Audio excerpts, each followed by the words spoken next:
Okay. Welcome everyone to the Native Center for Behavioral Health. My name is Ella Driscoll, and today Avis Garcia will be presenting domestic violence, the impact on children and families. This training series is brought to you by the National American Indian and Alaska Native Addiction Technology Transfer Center. We are part of the ATTC network out of Iowa City, Iowa.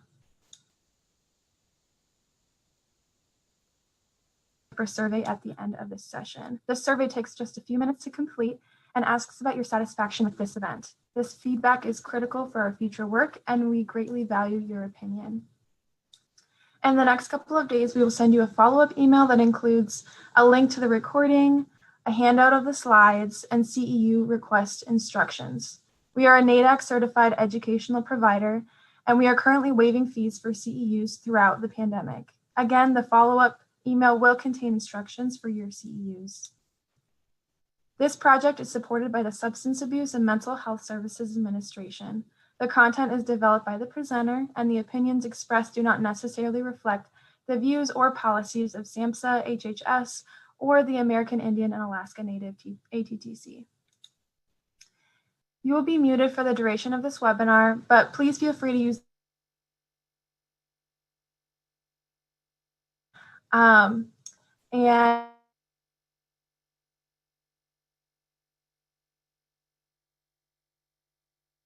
please use the Q&A to ask any questions.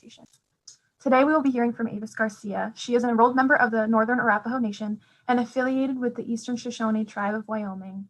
She earned her doctorate in counselor education at the University of Wyoming, and she is a licensed professional counselor as well as a licensed addiction therapist. For 19 years, she has been a mental health provider in the treatment of Native American youth and families. With that, I want to give a warm welcome to Dr. Garcia, and thank you so much, everyone, for being here with us today.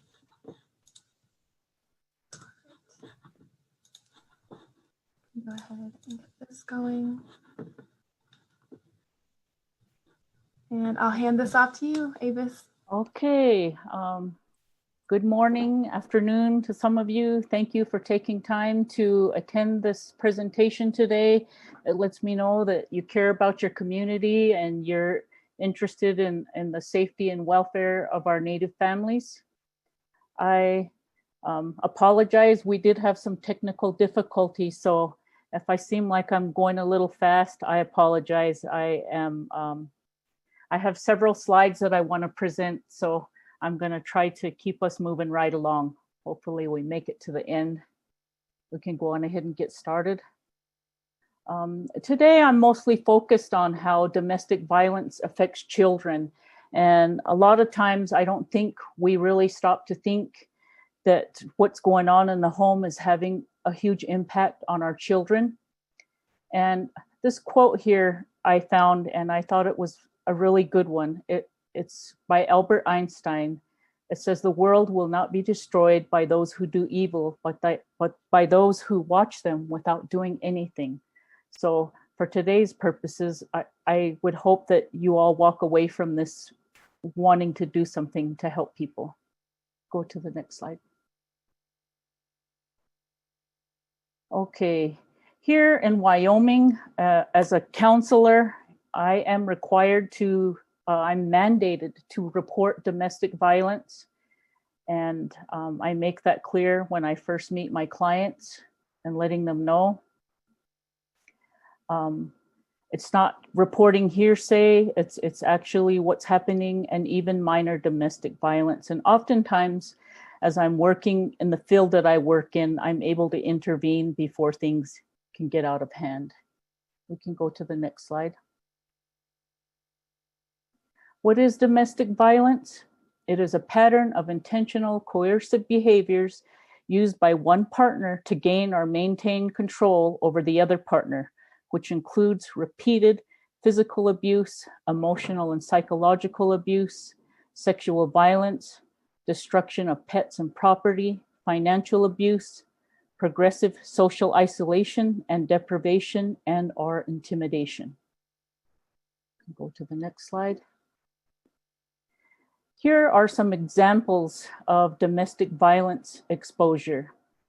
The direct exposure would be seeing a parent assaulted or demeaned, hearing loud conflict or violence, seeing injuries or property damage, holding the child hostage, seeing a parent arrested, and loss of a protective parent from the home or their routine.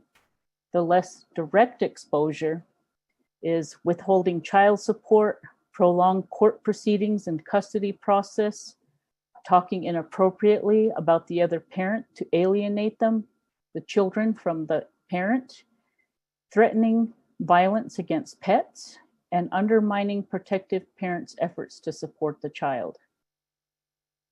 Go to the next slide.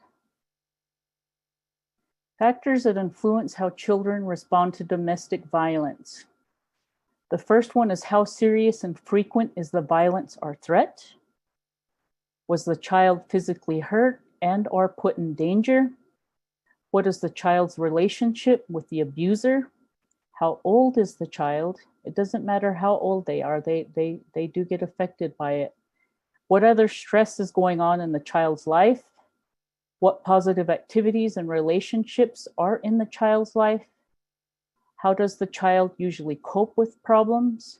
And protective parents' capacity to intervene and nurture. Go to the next slide. Child abuse and neglect fatality victims by age. About 44.4 are younger than 1 year old. 32.6 are 1 to 3 years old. 11.2 are 4 to 7. 8 to 11, 5.8%. 12 to 15, 3.4. 16 and 17 years is 1.1. And unborn, unknown, and age 18 to 21, 1.4%. Go to the next slide. Diagnosing children after abuse or witnessing domestic violence. Some common disorders that they can be diagnosed with would be PTSD, a generalized anxiety disorder, depression, adjustment disorders, and a comorbid diagnosis. We can go to the next slide. This is another quote that I found that I liked that says, we do not inherit the earth from our ancestors, we borrow it from our children. The message that we need to take action if we want to pass on a world with a healthy environment to future generations runs through this presentation.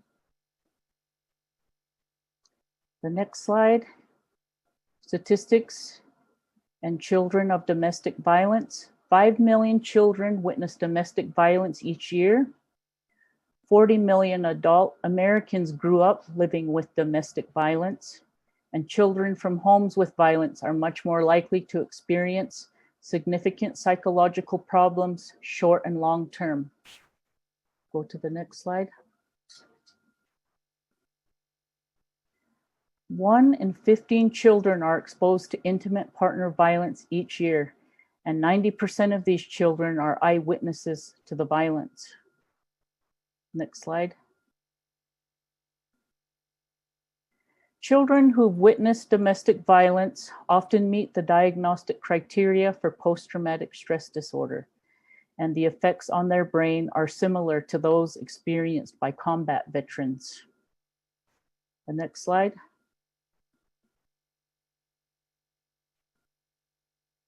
Domestic violence in childhood is directly correlated with difficulties learning, lower IQ scores, deficiencies in visual motor skills, and problems with attention and memory.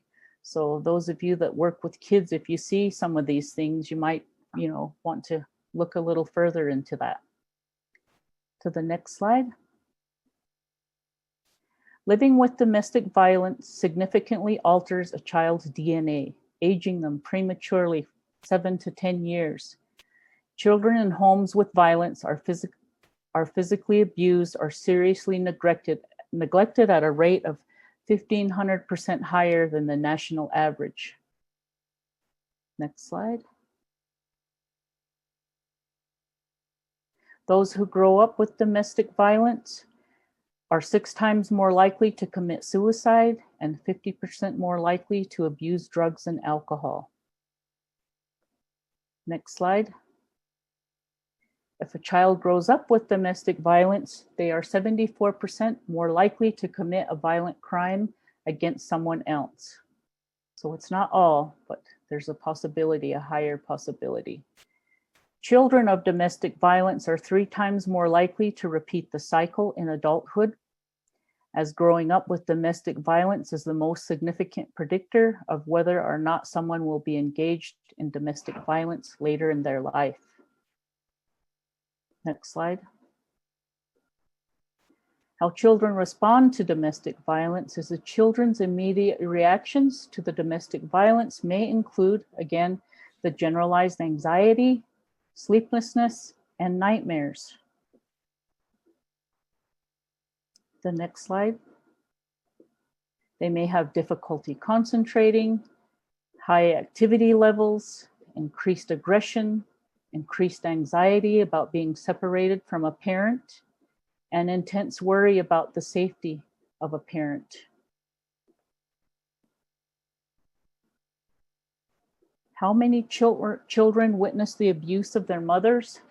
3 to 4 million children between the ages of 3 to 17 are at risk of exposure to domestic violence each year.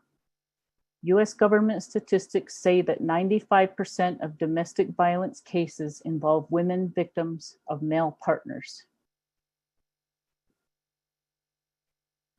Witnessing can mean seeing actual incidents of physical and/or sexual abuse. It can mean hearing threats or fighting noises from another room.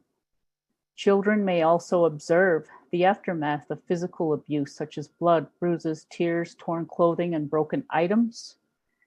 Finally, children may be aware of the tension in the home, such as their mother's fearfulness, and when the abuser's car pulls out of the driveway, or into the driveway, sorry. What behaviors do children who witness domestic violence exhibit? Again, fear, they're scared. Guilt, some of them think it might be their fault. Shame, they don't want other people in school to know, so they may work very hard to keep it secret. Sleep disturbances, having trouble sleeping. They may be sad, depressed, and angry at the abuser for the violence and the mother for being unable to prevent it. Next slide. Again, sadness, depression, and anger. Go on to the next one, sorry. What are the long-term effects of children who witness domestic violence? Whether or not children are physically abused, they suffer emotional and psychological trauma. Most experts believe that children who are raised in abusive homes learn that violence is an effective way to resolve conflicts and problems. The next slide. Children from violent homes have higher risks of alcohol and drug abuse, post-traumatic stress disorder, and juvenile delinquency. Witnessing domestic violence is the single best predictor of juvenile delinquency and adult criminality.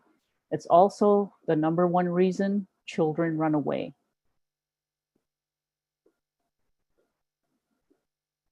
The cycle of violence.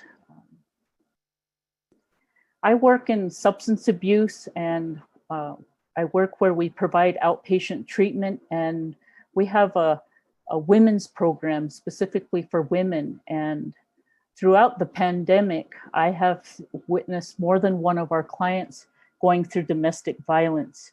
And this is generally the common cycle of starting out with the tension building. You know, we're walking on eggshells now, something happens, and then they make up, known as the honeymoon stage. And then it goes back to being calm, and it's just a repeated cycle that gets shorter and more violent. And when this first starts out, it doesn't start out as physical. It progresses to that. Next slide. An incident can be any type of abuse that occurs, physical, sexual, or emotional. Next slide. The making up phase, again, they may apologize for abusing them. They're never going to do it again. They might say it was their fault. If they weren't nagging at them, they wouldn't react that way. Or they may deny the abuse and say it was not as bad as they made it out to be. Oh, you're exaggerating, and it wasn't that bad. The next stage is the calm honeymoon phase. They may act as if nothing happened, abuse may not be taking place during this time, and the abuser may be buying gifts or pampering the victim. Promises made during the makeup phase may be being met. Victim may begin to believe the abuse has stopped. The next slide. Here's the tension building phase. Tension builds over common domestic issues. The number one is money. Children are jobs. Verbal abuse starts. The victim may try to control the situation by pleasing the abuser, giving in, or avoiding the abuse. None of these will stop the violence. Eventually, the tension reaches a boiling point and the physical abuse begins. Next slide. Acute battering episode. When the tension peaks, the physical violence begins. It's usually triggered by the presence of an external event or by the abuser's emotional state, but not by the victim's behavior. They may have had a bad day at work or a bad interaction somewhere else that has nothing related to them, but they're going to go home and take it out on their partner. Next slide. This means the start of the battering episode is unpredictable and beyond the victim's control. However, experts believe that in some cases, victims may unconsciously provoke the abuse so they can release the tension and move on to the honeymoon phase. Let's just get it over with and be happy again. To the next slide. Another question that people have asked me a lot about lately is teen domestic violence, the dating violence. And according to recent statistics, 1 in 4 teenagers have experienced violence in a dating relationship. Next slide. Dating violence can take many forms: psychological and emotional abuse, physical abuse, and sexual abuse. The next slide. Relationship violence, I'm sorry, there's a typo. It should say can occur at school. It could be in the hall, it could be in the classroom, the parking lot, the bus, after school, where the student's working, a school dance. In teenage dating relationships, the abuse is often public with peers witnessing the abuse. However, it can also occur in private. And a lot of the teenagers that I have been involved with will get hit where it can't be seen. It might be where they can cover it up on their body or their legs, or they will intentionally cover it up. And go to the next slide. Common signs that indicate a teenager might be experiencing dating violence. They may show dramatic changes in their body size, their clothing. They might start wearing more clothes to cover up bruises. Grades and outlook on life may go down. Their mood and personality might change. They may also show signs of physical injury. They could be truant or drop out of school, become more isolated from family and friends, give up favorite activities that they used to enjoy, and minimize their partner's behavior and make excuses for them. Just, he didn't mean to do it, or it was an accident, or I fell, something. Next slide. Why do victims stay? And I hear this often, and sadly, I've had it referred to as battered women syndrome, that they just get so caught up in it. And I've even seen situations where they're not being aware of domestic violence and what it is, that they really believe their partner is going to get better, or they think they're going to change them. Maybe they grew up in that environment, and that is a norm. Next slide. Some emotional reasons for staying, again, believing that they're going to change because he's got remorse and he's showing promises and fulfilling those promises. I have a lady who just recently told me that they're getting along the best they ever have, and he's working now. He never used to work. So, and I told her, sadly, this isn't going to last long, and just trying to get them to wake up to it is not easy. Fear of the abuser who threatens to kill. And so when they leave or plan to leave, that's the most dangerous time in their relationship. They may lack emotional support. They might not have any friends or family because their partner has been successful in isolating them from everyone, controlling them. And then they may feel guilty over the failure of the relationship, more concerned about what other people think than their own safety or their children's safety. The next slide. They may be attached to the partner. Again, this is codependent, not being able to realize that they can live a life separately from being involved in an intimate relationship. May be afraid to make major life changes. What am I going to do? How am I going to do it? Feeling that it's their fault, feeling trapped, and belief that she's the only one who can help them with their problems. Their partner may come from a home of domestic violence where they experience that, and they may feel sorry for them. Next slide. Some situational reasons. Number one is economic dependence on the abuser. A lot of times women may not feel that they're able to get out or are maybe unaware of resources that can assist them, and fear physical harm to themselves or to their children. Next slide. Fear of emotional damage to the children over the loss of a parent, even if that parent is abusive.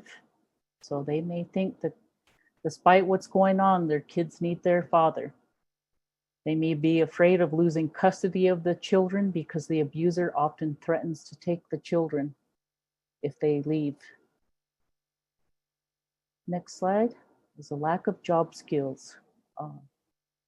It's always important. I don't know. I guess I was told to really be focused on being able to live my life the way I have, but not everyone does. Like I said, I work with women in treatment, and a lot of them don't even have a high school diploma or a GED. So we try to hook them up with services in the community. Social isolation because of lack of support. So the abuser may be their only support.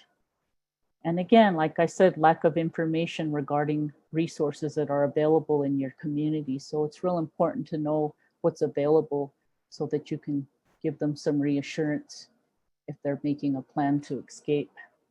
Next slide. One I often hear is that law enforcement won't take them seriously.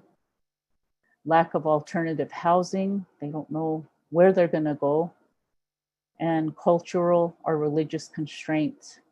And, I want to say I sort of grew up in that.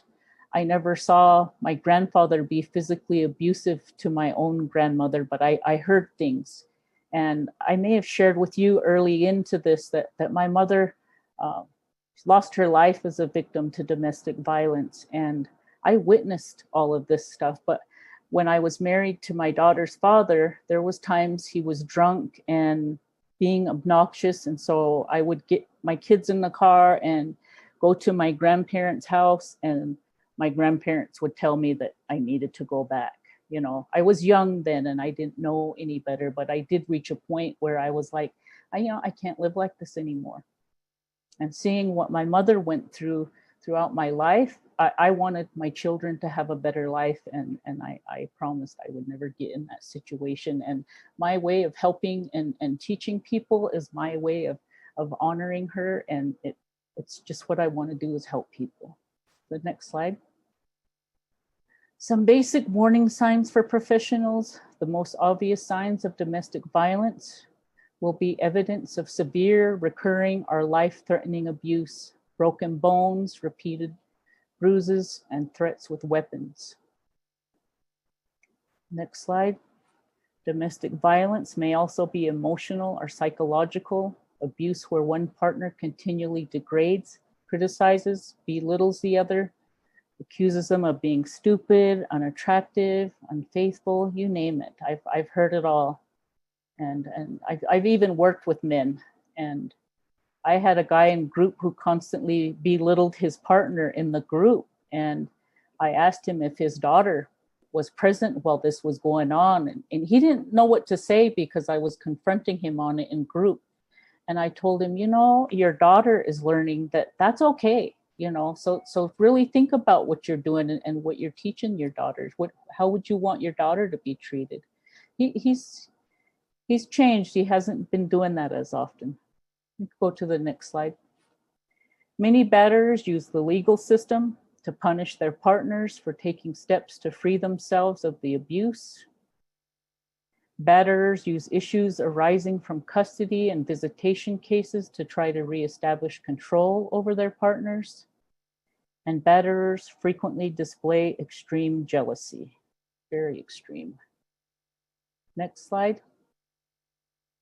Batterers often discourage their victims from seeking help. People who have difficulty making or keeping appointments may be trying to avoid letting their abusers know they are seeking help. Batterers frequently insist on accompanying their victims to appointments, even if they're not involved in the case. The batterer may refuse to leave the victim alone and may try to speak for the victim in order to control the information that she shares. They might be in the emergency room and she might have a broken arm or she may have a bruised face, and he's going to do all the talking and say she fell downstairs or, you know, some excuse so that he doesn't get reported. The next slide. Batterers often harass, stalk, and keep tabs on their victims. If someone reports constant phone calls, text messaging, etc. at home or at work to keep track of their whereabouts, this could be a sign of domestic violence. Batterers also try to isolate their victims from emotional support systems. They may find reasons not to go to the in-laws' home anymore, or why they shouldn't have their friend around anymore. They'll tell them something's wrong with their friend and they probably shouldn't be hanging around that person anymore. The next slide. What about men?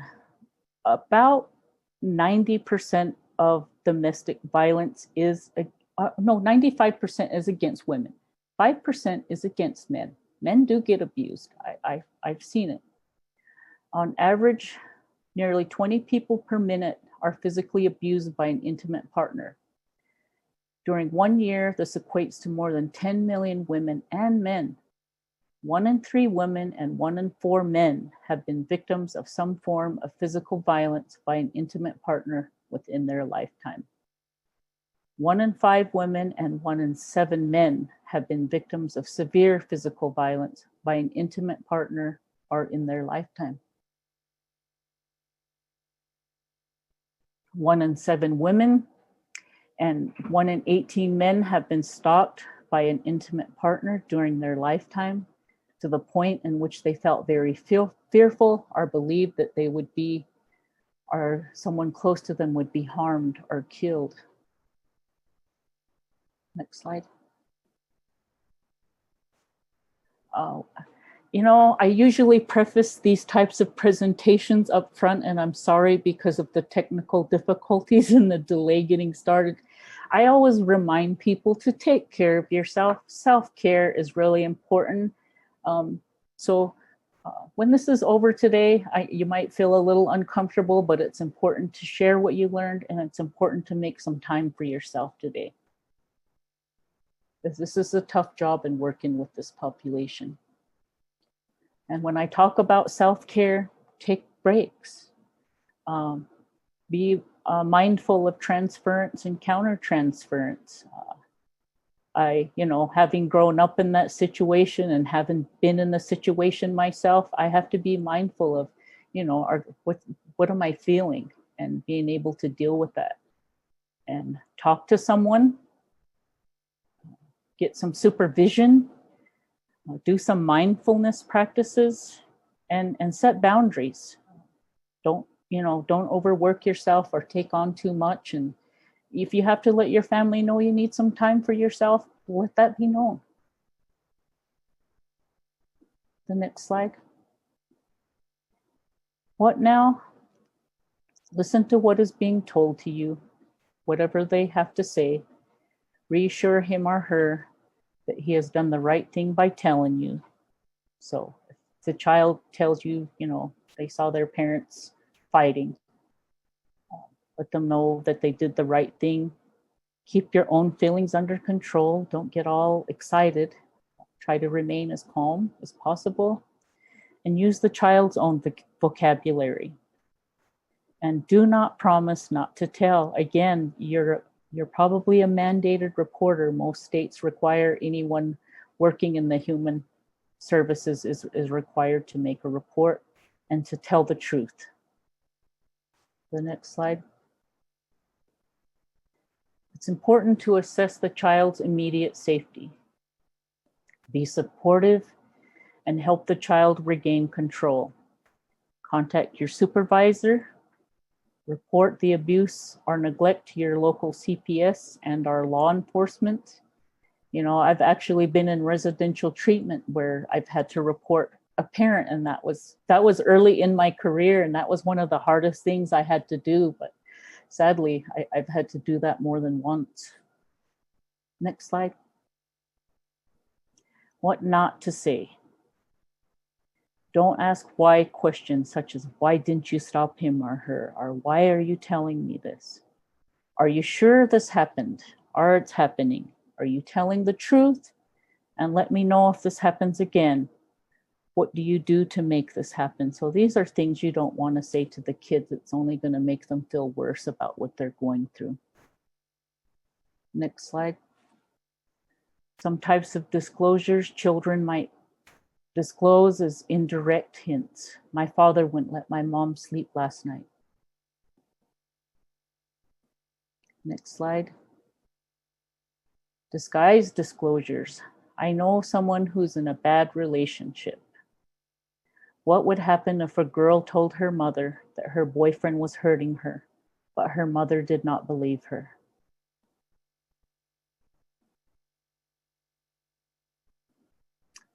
Another one might have some strings attached. I have a problem. What if I tell you about it? You have to promise not to tell anybody.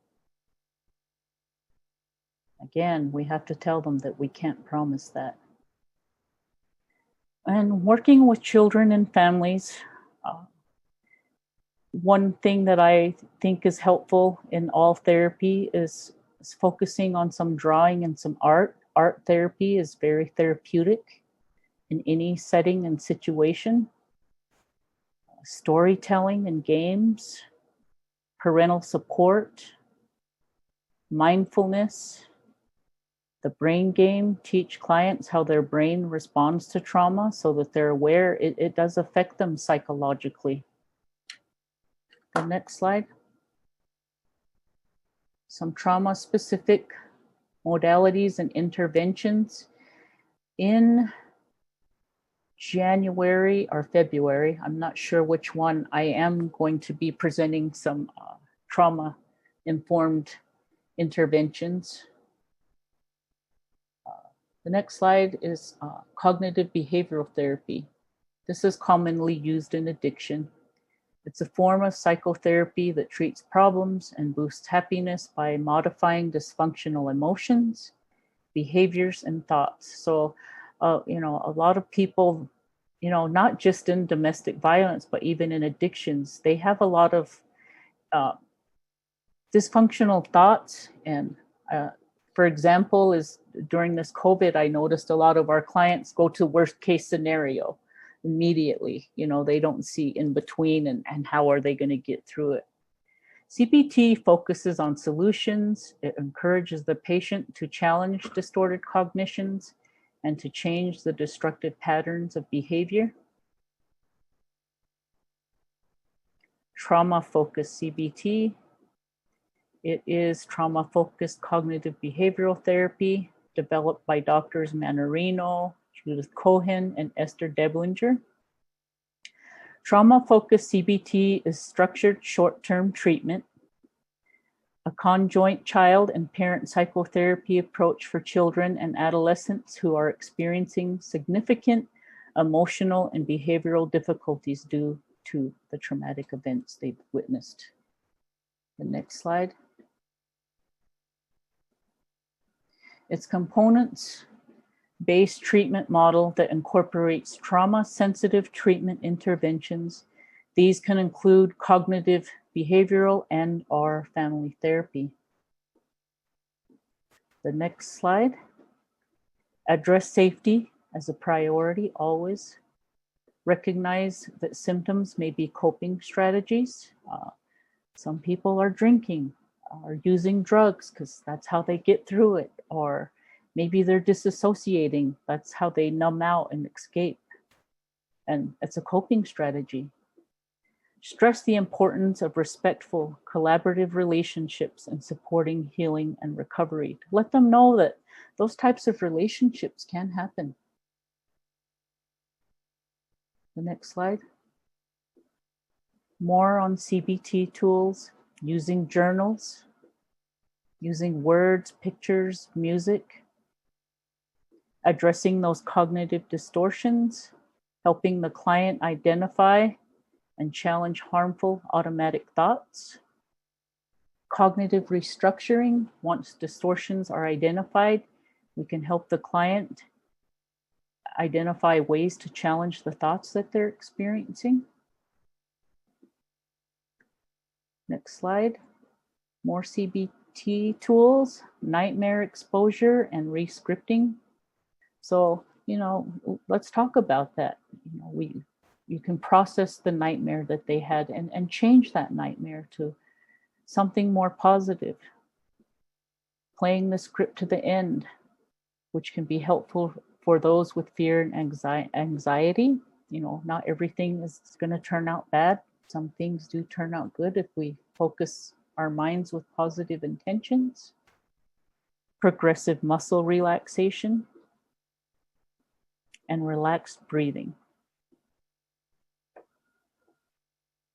Next slide. It's important to breathe. A lot of times when we're dealing with these situations, we can have some secondary trauma just from hearing the stories or helping the people. So again, I reiterate that self-care is always really important. The next slide. Make sure to ask how domestic violence is being addressed in the family. What are you guys doing? What seems to be working? What trauma focus-based practices are being provided to the client? Or what practice would be best for the client if you are the clinician?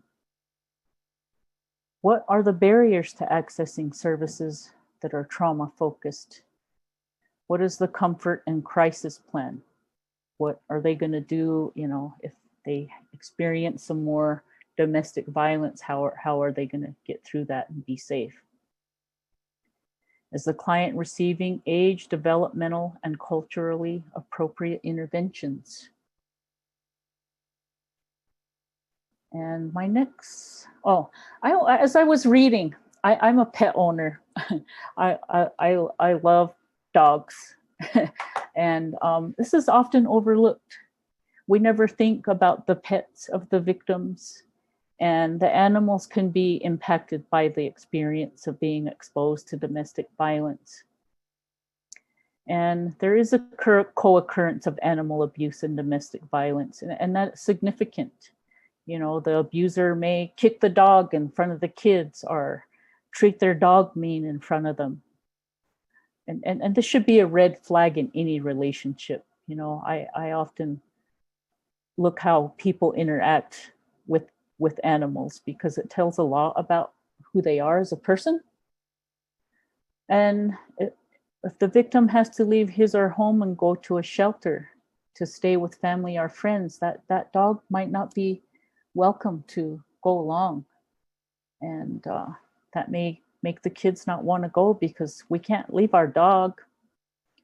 Pets exposed to domestic violence can have troubling behavioral issues that can last a lifetime if not addressed and can create difficulties in their care. There are some agencies, mostly in large urban areas, that have pet foster care that can give safe housing for the pets, which will be helpful for the victims when they have to leave a dangerous situation. They'll feel a lot better knowing that their animal is in a safe place and that they can go and see them and get them whenever they're ready. The next slide. These are a lot of resources. So as I shared, get all the resources that you know in your community so that when someone needs them, you're able to offer them. I have noticed, I go to the courthouse weekly and they have flyers laminated and they're up on the bathroom walls and in the bathroom stalls. And so, I mean, some people, you know, it's good to have that there for them. But as far as cultural activities that I also wanted to share is there is a program called Native Pride. It's a good road to life. It's responsible fatherhood. It's a curriculum for Native men. It was created by Clayton Small.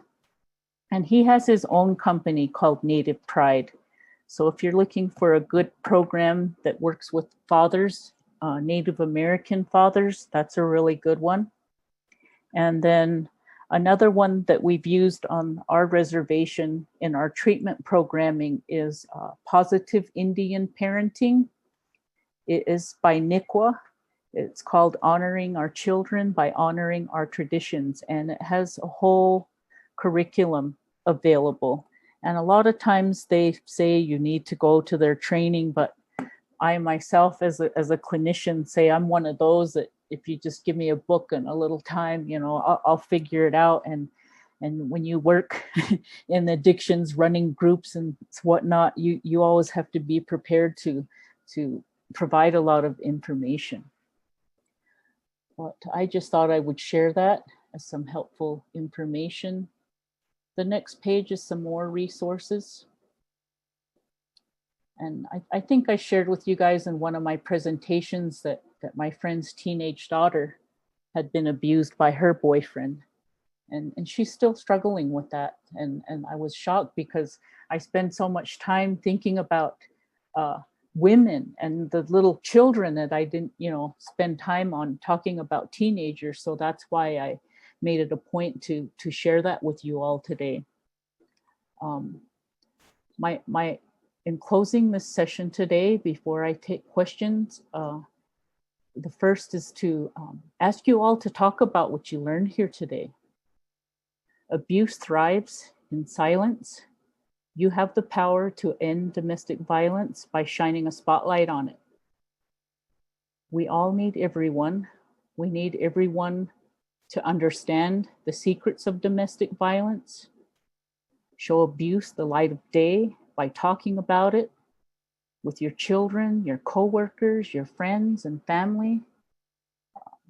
Recast survivors as wonderful, lovable people with full futures. I've met many women who are awesome people. My supervisor on the reservation at one of the treatment programs shared with me, you know, she left her children's father because he put her head through a glass window, you know, and I was like, man, I'd have never known she went through that because she's such an awesome lady. Recognize the early signs of violence and conscientiously intervene and de-escalate it. Show the victims a safe way out. Together we can make our beds, dinner tables, and our families safe and peaceful as they should be. Thank you all for being here today. It shows you care about your community and that you want to make a difference. Definitely. Thank you so much, Avis. We do have a question. Are there any studies regarding the men that are domestic violence victims? Men tend not to know or not have access to the same resources as women. Do you have any tips for that or what people can be aware of? To be honest with you, I've never really researched what's available for men, other than I know there are men who don't want to disclose they're in that relationship because they're a man. It's like, well, you're a man. Can't you straighten your partner out? And men and women hit each other, and just being able to be there for them and give them support. And when you talk about men, I really think this book by Clayton Small from his Native Pride Company. If you look up Clayton Small at AOL.com, and his phone number here is 505-897-7968. Our tribe has presented these on our reservation in huge, this is an awesome curriculum. My son was trained and he worked with men at the WIC program on the reservation, teaching responsible fatherhood. And I really think this is an awesome program created by a Native man to help men. And so I really promote that if you're looking for some resources for helping men. Definitely. I just want to let everyone know we have a couple comments and questions. We will be sending out the slides and the resources in our follow-up email. So you all are attending, you all will get this email. So no worries on having to write this down. You will have access to all this in a few days. We got some comments saying this was so informative for our audience and they love your presentation. Is there any other questions from anyone? We have a comment, positive Indian parenting is a great curriculum. We teach it in our Women with Children program. Awesome. That's awesome. There's a program called Native American Fatherhood and Families Association by Albert Pooley. Oh, I'm gonna write that one down.